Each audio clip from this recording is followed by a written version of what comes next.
Good morning, all of you. My name is Suraj Pandey, and I will teach you science subject. GS by Neeraj sir channel में आपका हार्दिक स्वागत है। मेरा subject science है, जिसके अंतर्गत हम आपको बायो पढ़ाएंगे। बायो में आमाशय एक महत्वपूर्ण टॉपिक है, जो पाचन तंत्र का एक महत्वपूर्ण अंग है, जिसके बारे में हम आज अध्ययन करेंगे। ये बायो बहुत एक इम्पॉर्टेंट सब्जेक्ट है IRB NTPC के लिए, ग्रुप डी के लिए और यूपी लेखपाल के लिए। मतलब GS का एक बहुत महत्वपूर्ण टॉपिक है और RRB ग्रुप डी के लिए में तो एक बहुत महत्वपूर्ण भूमिका निभाता है बायो। तो चलिए हम देखते हैं। जब हम भोजन करते हैं तो पहले मुख में आता है, मुख से होते हुए फिर ग्रासनली से होते हुए और आमाशय में पहुंचता है।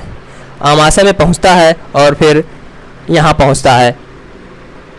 इसे क्या कहते हैं हम? कार्डियक। क्या कहते हैं? कार्डियक। इसके 3 पार्ट होते हैं। पहले पार्ट का नाम क्या है? कार्डियक।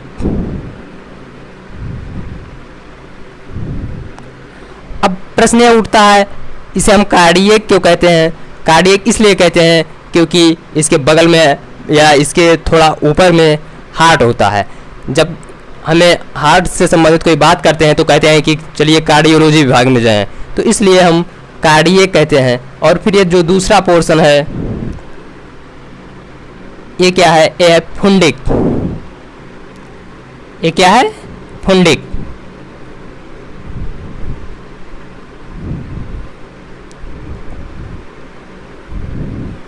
फुंडिक। और फिर तीसरा पार्ट है यहाँ से यहाँ तक, पाइलोरिक। ये क्या है? पाइलोरिक।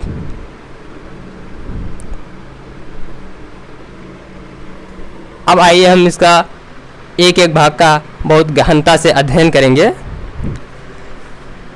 ये कार्डियक है। अब कार्डियक में क्या होता है? इसके तीनों के अलग अलग कार्य होते हैं। कार्डियक क्या है? चलिए कार्डियक पे चर्चा करते हैं। ये सीएल जब हमारे पेट से मुंह से होते हुए भोजन पेट में पहुंचता है आमाशय में, तो ये पहले कार्डियक पे पहुंचता है। जब कार्डियक पे पहुंचता है तो अब इसमें काफ़ी जीवाणु होंगे, बैक्टीरिया होंगे। हमारे कुछ बैक्टीरिया हमारे हाथ से गए होंगे, कुछ भोजन में रहे होंगे और कुछ हमारे मुख में पहले से ही रहे होंगे, जिसे लाइसोजाइम तो मुख में नष्ट ही करता है बैक्टीरिया। लेकिन फिर पहुंचता है इधर यहाँ पे कार्डियक में, और कार्डियक में जैसे पहुंचता है, जैसे यहाँ पे HCl बैठे रहता है, जैसे बंदूक ताने बॉर्डर पे बैठे रहते, पहुंचता है जैसे पहुंचा भोजन, खट से HCl गिरा और फट से जीवाणुओं को नष्ट करता है। जो हानिकारक जीवाणु रहते हैं वो नष्ट हो जाते हैं। और यहाँ HCl, अब जब ये HCl जब हम भोजन काफ़ी देर तक नहीं करते हैं और पहले ही बन जाता है HCl, तब क्या होता है? कहते हैं बहुत दर्द हो रहा है, एसिडिटी बन गया। अब क्या होता है? तो हम लोग क्या लेते हैं? इनो लेते हैं। उसमें क्या रहता है? MgOH। उसमें क्या रहता है? MgOH। इनो क्या होता है? MgOH। तब ये होता है कि एसिड और बेस मिलकर क्या बनाते हैं? लवण बना देते हैं, जिससे हमको राहत मिल जाता है। और कभी कभी क्या होता है? HCl अधिक बनने से अल्सर हो जाता है यहाँ पे, तो व्यक्ति क्या होता है? टैबलेट लेने का आदी हो जाता है।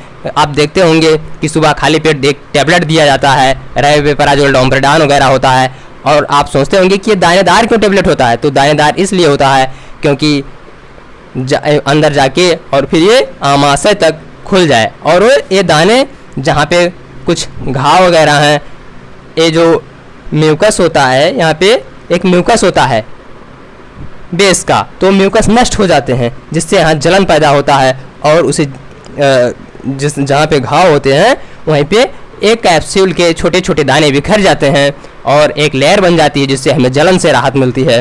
तो ये रही कार्डियक की बात।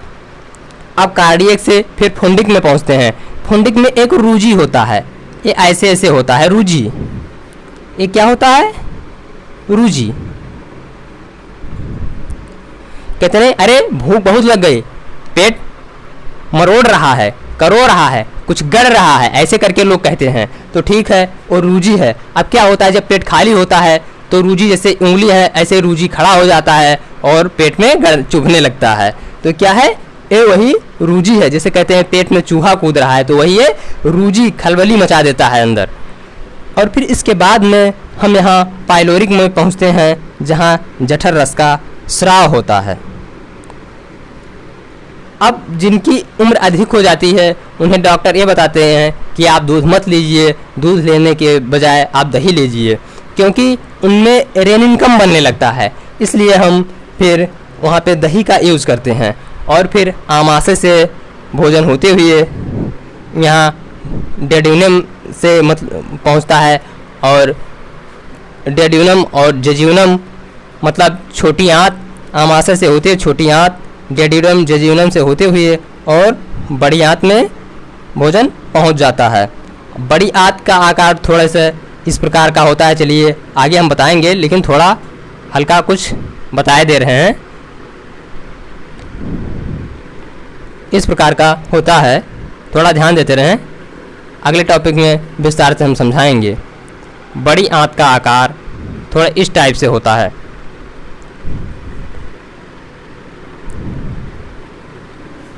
अब यहाँ पे आके छोटी आंत जुड़ती है, और छोटी आंत के जुड़ने के बाद में इसे सीकम कहते हैं, और सीकम से असेंडिंग, हिंदी में क्या कहते हैं, आरोही क्रम। ये क्या है, असेंडिंग। और फिर ये ट्रांसवर्स है, ट्रांसवर्स से डिसेंडिंग, डिसेंडिंग से सिग्मोइड कोलन है, सिग्मोइड से रेक्टम, ये रेक्टम का पोर्शन है, और रेक्टम से होते हुए फिर एनाल कैनाल से एनस से होते हुए फिर मल के रूप में बाहर निकल जाता है। अब ये टॉपिक यहीं पे समाप्त होता है, फिर अगला वीडियो हम आपको पुनः देंगे। तब के लिए जय हिंद।